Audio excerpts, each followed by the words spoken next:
Hey everyone, how is it going? So today we're going to be getting a little bit aggressive with a YouTube algorithmically friendly numbered list on the most aggressive chess openings. As always, if there's anything you want to see, just put it down in the comments below and I'll try my best to cover it. But yeah, let's get aggressive. Well, if you're talking about aggressive openings, of course we have to start with the Danish. It's an e4, e5 opening, and then we smash up the pawn right in the middle on the d4, hoping that he's going to go ahead and take. Now, we've had first pawn, but what about second pawn? So he then comes down and takes that. Now, the Danish were going to be bringing up the bishop, allowing him to take third pawn. Clearly, we're just going to be taking straight back. If you want to play it a little bit safer, we can just capture that with the horsey. This is a bit of a play on the Cochrane Gambit. The goring from here, we would be, instead of smashing up the pawn, getting out the horsey first, then we'd be doing the c3 after he takes, then come across with the other horsey. But just showing you, so he comes down, and this leads you to a kind of a very even position. So, you know, the horsey comes out, we get out the bishop, and it'll play out kind of like so. He gets this out, we get the other one out, he comes across for the pin, we castle off, he castles off, and you can see by analysis bar, it's very even. Yes, we are a point of material down, but we do have the pawn the better centre control, and that evens things out for us. But we aren't looking at that, we are looking at the Danish. So he comes across, captures the pawn, and we smash up that bishop on the c4. He can then go ahead and take, and clearly we're going to capture back with the bishop. From here, you can probably see our kind of key ideas now. It's going to be very open game, attacking as much as possible on the diagonal. Now, a couple of things that you can do. The better move really would be coming down, putting you in check. We block with the horsey, like so, and then he comes out on the f6, looking to just get castled off to safety. Bring up the queen, kind of going for the battering ram here, but also attacking the bishop, and when he takes, we then take back with the queen, with this lovely diagonal here. And then after he gets castled off, we then just give ourselves a little bit more room to get castled off ourselves. Now, it looks like we've just left this pawn hanging. He can come down and then, you know, put some pressure on the queen, but that would just be checkmate. So if he does that, nice and easy win for you there. If not, normally what you're going to see is just something like the d6. And from here, like I say, we are going to be castling off, getting the rooks onto the open files, and just attacking on the diagonal as best as we can. Alternatively, you may see just a funny line that I want to show you. Where was it? So instead of coming across with the bishop, if he strikes down the centre with the pawn. Not going to see this quite as often, but it is, I think it was like the third most popular move in the database. I'm not too sure why, but we would then clearly just take with the bishop. Horsey comes out to the f6, attacking you like so. Then we come across, take the pawn, sacrifice the bishop, forcing him to take with the king. He's now lost his castling opportunities. Now, don't be tempted to go and put him in check just yet. Take the queen. Just straight away, take the queen. We're not getting a free queen because he can then come across, put us in check, and he's now threatening us. Don't let him take with the rook, because then his rook's going to be on an open file, and rooks love open files. So just come down, defend your king with it. After takes, we can then just develop with the horsey, also defending that pawn. And yeah, we should have pretty even game from here. We can either develop, or we can just bring this out, kind of pinning the horsey to the pawn there. But yeah, very even position, very aggressive, and very open position. Now, the Evans Gambit, this is something that comes about in the gioco piano, which is an e4, e5 opening, horsey out to the f3, he gets his out on the c6, all pretty standard stuff.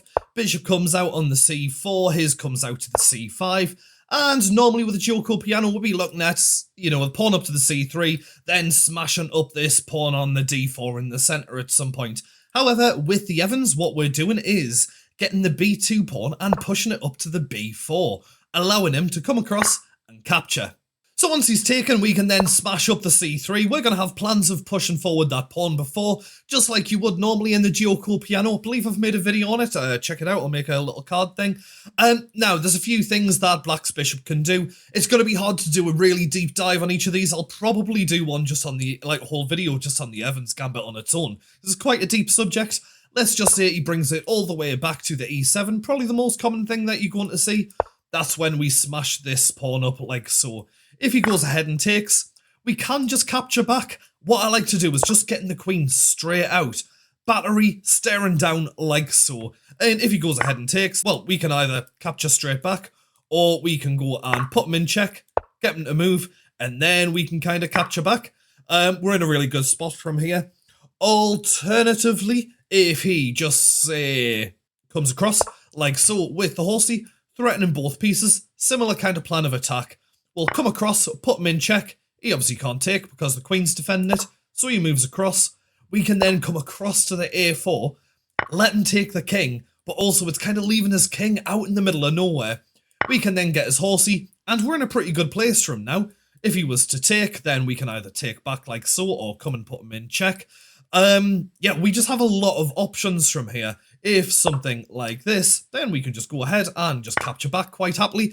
But you can see we are in a very good position. We've got the pawn back that we lost originally from the gambit, and yeah, we're in a good spot. If instead he decides to move his bishop back onto the a5, then all we're going to do, as before, just smash up the d4 pawn, hoping that he's going to go ahead and take. Now we have a couple of choices. You can just go and castle off if you want to. The way I like to play it is just getting the queen straight out. Just, again, going straight away for that battery. Normally what you'll see is his queen coming out like so, just adding in the extra layer of defense and wanting to put that bit of pressure on your bishop. Don't worry about that for now, just get yourself castled off because, you know, we need to be well aware of that. So, castling off, safety makes sense. If he goes ahead and just say takes the pawn, don't go up and take with your horsey because he's going to win that exchange. Watch the analysis bar, boom. He's won the exchange, we only have the one defender there, so don't do that. Instead, oh, there we are. Instead, what you can do is push up the pawn on the e5. And this is brilliant, because if he comes and takes, don't take with the horsey. While it is tempting, bring your rook across, because now he is completely pinned. He can't move this at all. Just say he pushes down the pawn, trying to threaten to take. That's fine. We can then come up and capture with the rook. Now, he can't take with the queen because of the horsey. It is absolutely fantastic. He's fairly limited in what he can do here. He has to block. He either has to move out the way or block. Normally, you'll just see him block. Then we can swing down and pick up that pawn. You can alternatively come across and take the bishop, but he is going to take your rook.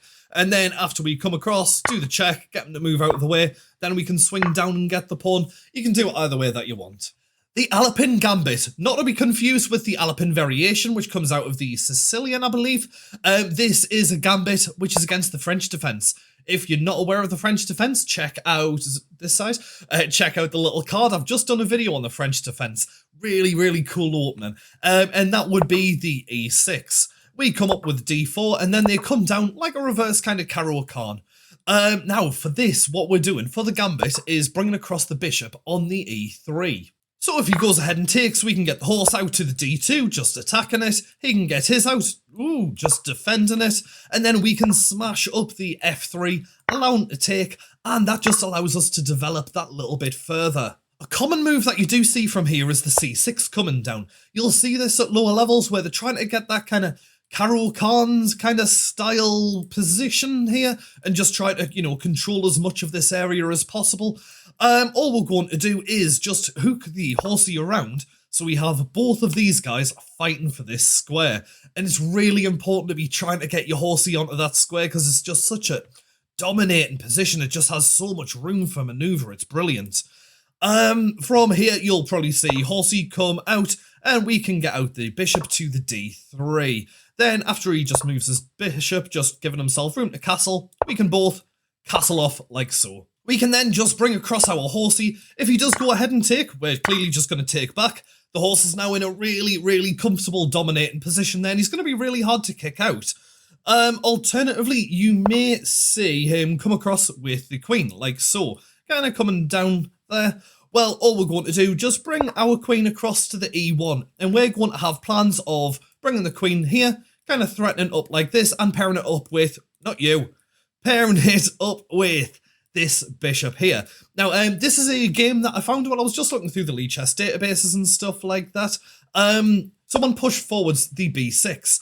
And I'm guessing that the plan was, once this was out of the way, once this bishop was out of the way, just kind of maybe bring it across to there to threaten like so, or maybe bring it to there to kind of going for a fee and kettle.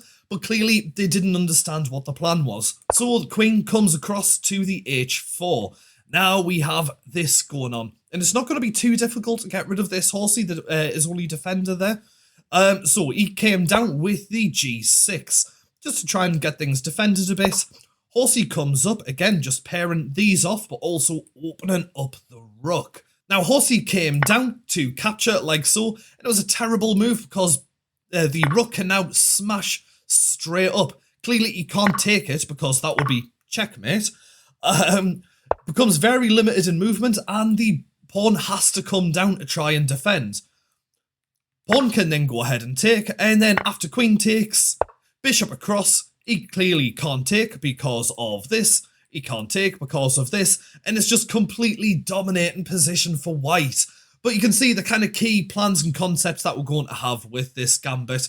We're just going to be swinging horses all around to here, getting the queen across, getting these guys into action, and it's just a full-on kingside attack. Now, the Cochrane is quite a fun one. That is an e4, e5, horsey up to the f3. Then he comes across. This is the Petrov defense, getting out the horse to the f6. We come up and take. He pushes down the d6. And normally for the Petrov, we would jump back. He would take, and the Petrov would kind of play out from there. However, for this, what we're doing is coming up, taking this. Now, clearly, black has to take with his king. If not, we're going to be up in material. So he takes. Now, the most common move that you're going to see is the bishop coming across, putting him in check. But after he pushes down the pawn, black's actually in a really, really good position from here. So I would recommend just getting up the horsey, just kind of protecting this pawn here, and just stopping this move from coming down here. Then after he clearly needs to start doing something about his king. He doesn't want it there. There's a few things he can do. Normally what you're going to see is just the bishop to the e7, just allowing him that little bit more room there to get out the way. And then we can come across for the check. Now, if he moves out of the way, it's not exactly ideal because we now have this huge lead in development. So what you normally see is him come across like so, trying to block with the bishop. Well, we're just going to take, and then he has to take back with his king. You can see we have now just drawn his king right out, and we are in a really, really lovely spot right now. Clearly, we're just going to be launching everything towards that king to try and get as many checks in as possible. And just coming back to this position, something else that you may see is the c5 coming down, just trying to block this d4 coming up. Well, as before, all we're going to do is to go ahead, put him in check, bishop comes across, we do the exchange once again, and then from here we can then push up the d4. If he goes ahead and takes, clearly we're just going to take back with the queen, and things aren't looking too good for him there. Alternatively, you may see him just move the bishop to the e7. This is actually the recommended move on the engine. Then from here, we can take, he takes back, and then don't do the queen exchange. It's important to keep your queen. Plus, if we do the exchange, he's just going to come across like so. Then he'll have the rook on the open file. So just bring it across to here on the e2. And you can see from here, we're going to have plans of coming across here, getting them in check. We'll be getting out all of our other pieces, castling off probably to the king's side. And yeah, we're going to have a really good time from here. All right, and we have one for black. It's the Latvian Gambit. This one is wild, and there's a lot of ways it can go wrong. On the plus side, I guarantee if you're playing kind of lower levels, your opponent has not prepped for this at all. It is an e4, e5 opening, horsey out to the f3, all pretty standard so far. And then f5. Now, it is always a gamble moving the f-pawn. It's just inviting all kinds of dramas on that king side there. But this is the Latvian. I'm probably going to do more of a deep dive because it's going to be hard to cover in just like a little couple of minutes look at. But normally what you'll see is him come down and just grab the pawn like so. Well, we bring across the queen to the f6, and normally you'll want to see him just kind of protect that horsey, so we'll push him down the d4.